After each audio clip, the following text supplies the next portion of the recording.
Have you ever found yourself in a moment in life where things are sort of starting to make sense now? You've been through a lot, you're getting back on your feet, and for a while everything just seems to be going actually okay, and you're proud of it and you feel good and you're ready for life because you're building up. You're going from like a walk to a little jog, from a little jog to a little sprint, like you're getting there.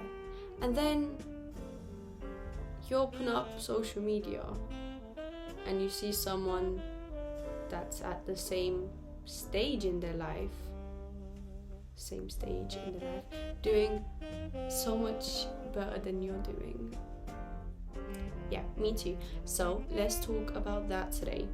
Hello everyone, my name is Rafaela, and the title of today's journal entry is You versus You.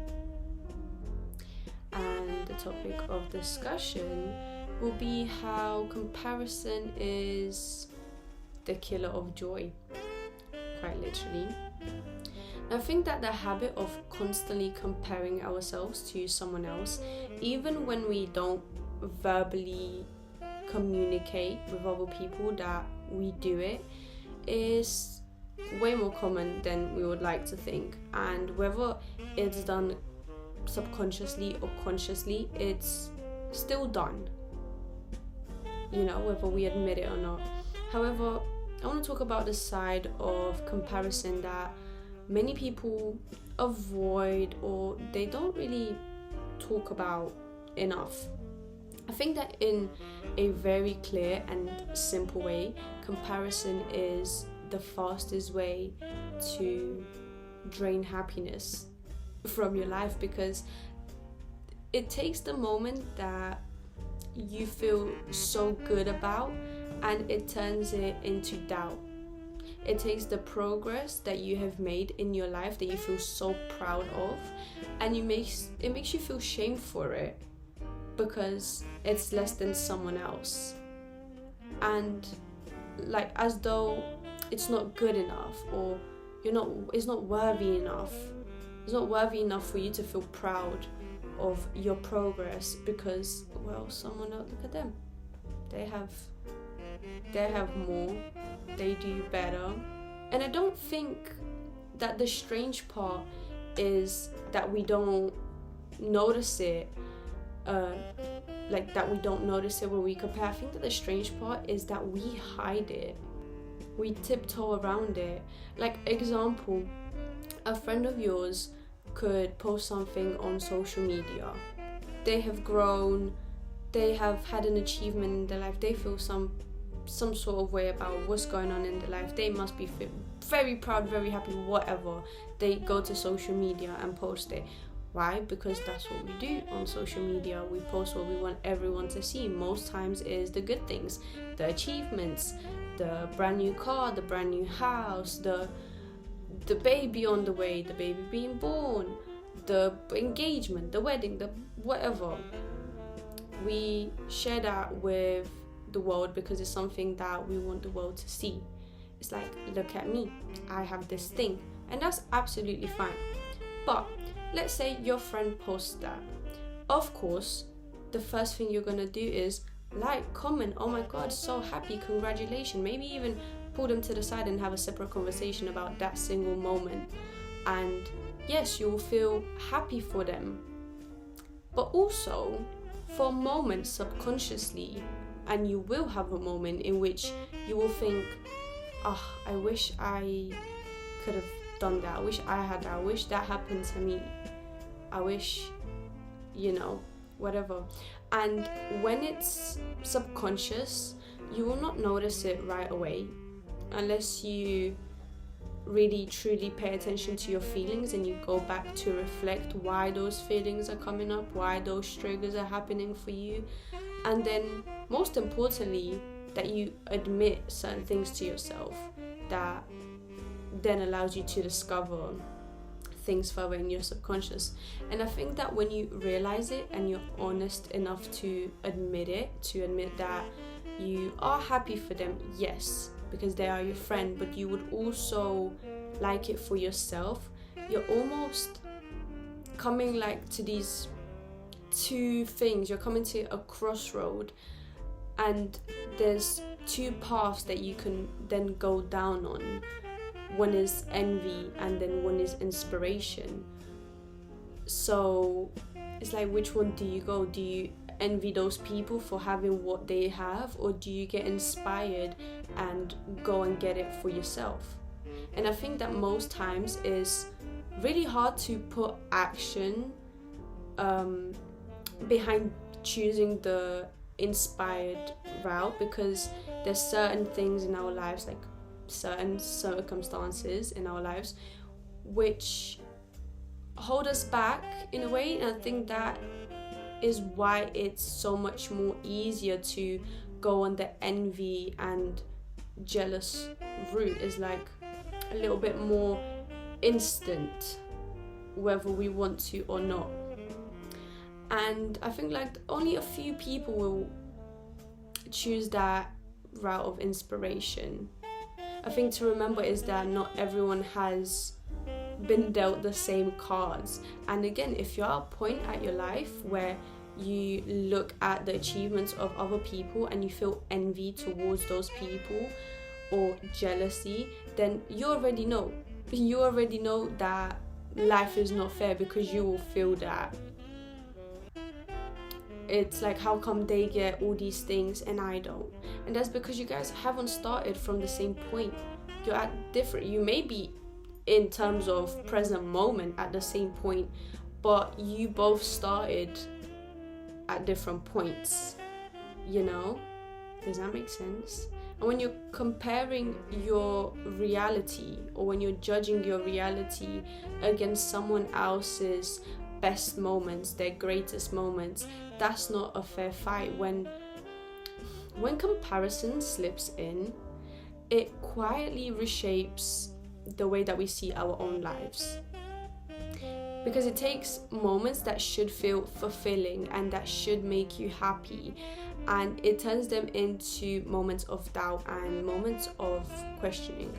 And suddenly something that you were so proud of and that you felt really good about doesn't feel like it's enough anymore.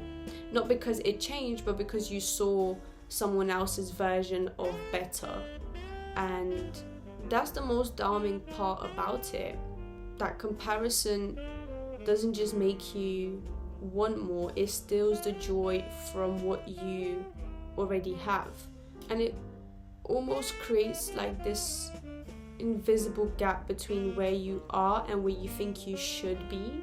And a gap that will, with time, widen. And it will widen every time you will scroll or catch up on someone else's latest achievements, and slowly you're gonna start to measure what your worth against other people's timelines and their accomplishments or their lifestyle, and you forget that their path isn't supposed to look like yours in the first place. And yet, knowing this, the emotional pull of comparison can still be strong enough to dim your own sense of purpose, and it will just leave you feeling like you're behind in a race that you were never meant to enter anyways. Now, I feel like the best thing that we can do with the issue is to try our best to choose that path of inspiration, to choose inspiration over envy. And by doing so, we can then sort of get into the process of shifting our mindset, and we go from asking, why don't I have what they have, to asking, how can I become a better version of myself? So shifting from jealousy to admiration, and asking yourself, how can I have those things that I admire in all these people?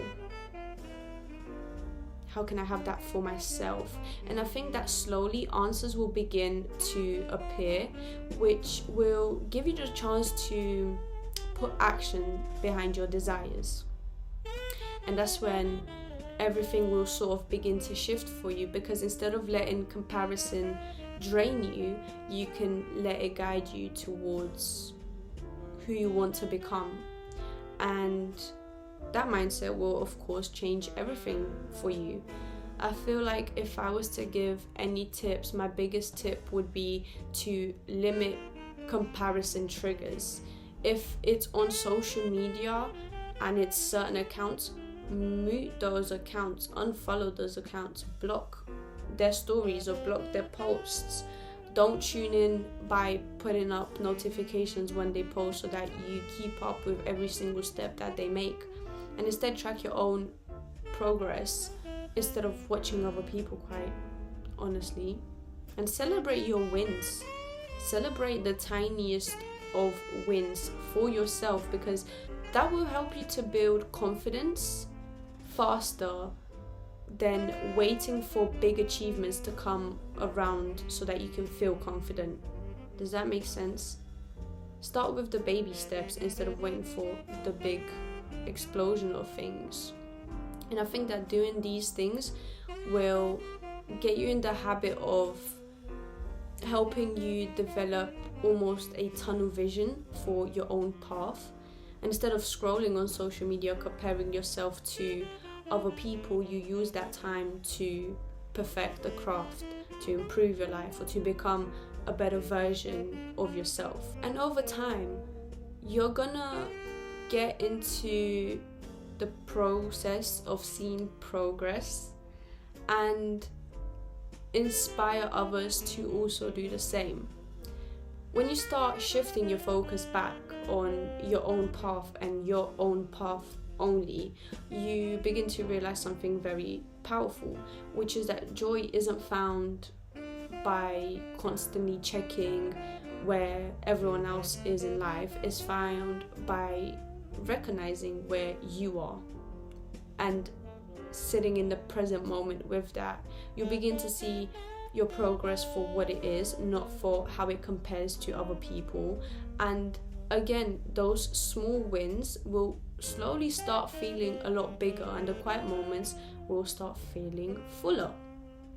And then you're no longer chasing someone else's definition of success, because you have a tunnel vision on what success means to you, and you're going to be working on shaping your own success. I feel like that's when life starts to feel a little lighter, when your journey becomes less about keeping up and more about becoming who you're meant to be. And how draining is that, to constantly be checking on other people, running around. Again, it's like entering a race that you've never signed up for, running around to keep up with everyone else, feeling like you also need to get to their level. No, go at your own pace and do things that align with your life and your version of success instead of all those other people. So here's the reminder that we all need from time to time, which is that your story is not supposed to match anyone else's, and your speed and your growth and your achievements, they're uniquely yours and for you only. And that's exactly what gives them value. When you stop looking sideways, you give yourself the space to move forward with confidence, and you give yourself permission to enjoy your life as it is, as it unfolds at your own pace, in your own way. Because joy doesn't grow in comparison, it grows in authenticity. So in the end, comparison will always try and pull you into a race that you've never signed up for, and it will whisper that someone else is ahead and that you're behind and that you're missing something. But every time you step back and return to your own lane, you weaken all that noise, you muffle that outside noise, you remind yourself that you are on your own timeline strictly, and that your timeline is not late, that your dreams are not small, and that your efforts are not invisible or they're not worthy because someone else has achieved more than you. And the more you honor your path, the more you'll realize that the only person worth competing with is the version of you from yesterday. And so we come to the end of the journal entry. As always, I thank you all for being here and for watching, and I hope that you have a great day and that you take care of yourself as always, and I shall see you next time. Bye.